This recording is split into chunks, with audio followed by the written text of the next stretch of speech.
জয়েন্টটায় ব্যথা ছিল আর পাটা ঝিমঝিমাইতো। কোথায়? যে এই কবজি থেকে উপরে উঠতো এবং নিচে নামতো। সায়াটিকার ব্যথা আমরা বুঝাইছিলাম মনে হয়, না? জি, পিছনে একটা ব্যথা। পিছনে এই জয়েন্টটায় ব্যথা ছিল। আপনি কি সামনে ঝুঁকতে অসুবিধা হতো বা দাঁড়ায় থাকতে বসে থাকতে অসুবিধা ছিল? বসে শুইতে থাকতে- অসুবিধা ছিল? হ্যাঁ, শুইতে গেলে ডান পাশে ওনার মেনলি ছিল হলো সায়াটিকার ব্যথা। তো আমরা বেশ অ্যাসেসমেন্ট করে দেখলাম যে তার নার্ভের সমস্যা ছিল। ঠিক আছে, অ্যাসেসমেন্ট করে যেটা পাইলাম বেসিক্যালি রোগীর ছিল পাইরিফর্মিস সিনড্রোম। হ্যাঁ, পাইরিফর্মিস সিনড্রোম বলতে যেটা আমরা বুঝি ছবিটা দেখলাম, ঠিক আছে, এটাকে পাইরিফর্মিস সিনড্রোম বলে। ঠিক আছে, হ্যাঁ।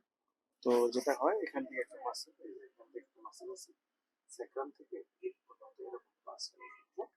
এক্ষেত্রে আমরা তাকে স্ট্রেস করে এখন ফ্লেক্সিবল করে ফেলছি আলহামদুলিল্লাহ। উপরের সান থেকে প্রথম তারপরে এখান থেকে একটু রেঞ্জ থাকে একদম একটা চলে আসছে, এখানে একটু এক্সটেনশন ব্লক আছে।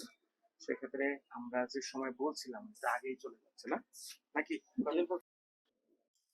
আসলো দিন স্যার। 8 দিন মানে 2 দিন আগেই যাচ্ছে না, আপনার প্রয়োজন আছে কি ছুটি নাই নাকি? ছুটি নাই স্যার। ওকে, এটা এখনো সমস্যা কিন্তু আছে। আমরা কতটুকু ভালো হয়?